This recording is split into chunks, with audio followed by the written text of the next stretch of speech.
अस्सलाम वालेकुम दोस्तों, कैसे हैं आप सब। मैं हूं हसनैन ख़ान और आप देख रहे हैं हसनैन ख़ान फूड सीक्रेट। आज हम बनाएंगे रमज़ान स्पेशल क्रिस्पी लच्छेदार पकोड़े। दो तरह से पकोड़े बनाने बताएंगे मुकम्मल टिप्स के साथ। अगर आपने मेरा चैनल सब्सक्राइब नहीं किया तो जल्दी से सब्सक्राइब कर दें। तो शुरू करते हैं।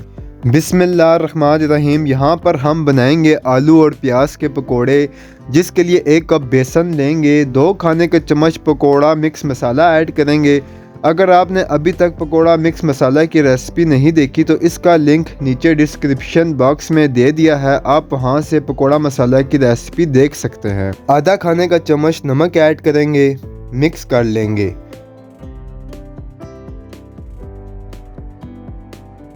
पानी ऐड करेंगे और थिक सा बैटर तैयार करेंगे। अच्छे से मिक्स कर लेंगे।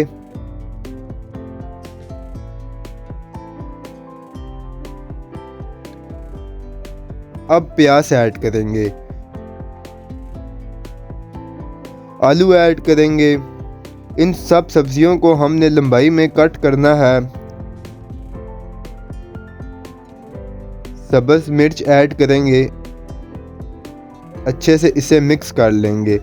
अब हमने इसे रेस्ट देने के लिए बिल्कुल नहीं छोड़ना, क्योंकि ऐसे में सब्जियां पानी छोड़ देती हैं और पकोड़े क्रिस्पी नहीं बनते। कढ़ाई में ऑयल गरम करेंगे, मिक्स पकोड़ा बैटर ऐड करेंगे। ऑयल हमने अच्छे से गरम करना है। 1 मिनट के लिए हमने इसे छोड़ देना है। फिर साइड चेंज करते हुए दोनों साइड से गोल्डन ब्राउन कर लेंगे।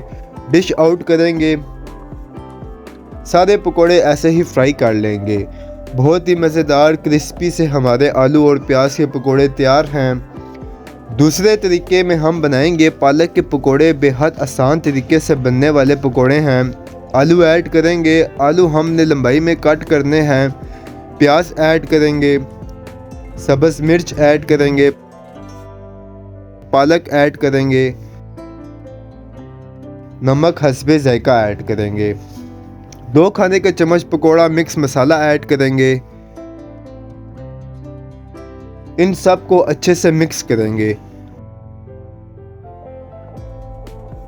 1.5 कप बेसन ऐड करेंगे। बेसन हम इतना ही ऐड करेंगे कि सब्जियां आपस में जुड़ जाएं।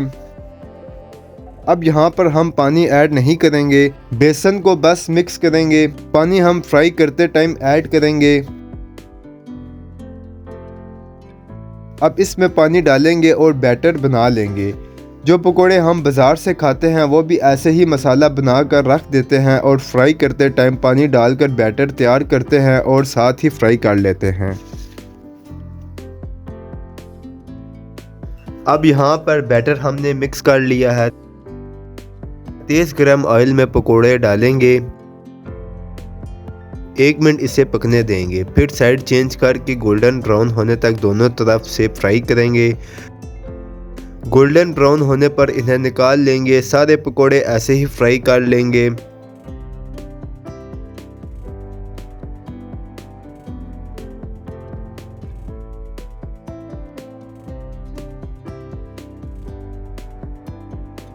तो लच्छेदार क्रिस्पी पकोड़े बने हैं। इसमें आप देखें कोई एक्स्ट्रा बेसन नहीं है, बिल्कुल परफेक्ट हमारे पकोड़े तैयार हुए हैं। तो अगर आपको हमारी ये रेसिपी पसंद आई है तो इसे एक बार घर पर ज़रूर बनाकर ट्राई करें। उम्मीद है कि ये आपको बहुत पसंद आएगी। अगर आपको हमारी वीडियोस पसंद आती हैं तो लाइक, शेयर और कमेंट करें। मेरे चैनल को सब्सक्राइब करें। दुआओं में याद रखें। हसनैन ख़ान को इजाज़त दें। अगली वीडियो तक अल्लाह हाफिज़।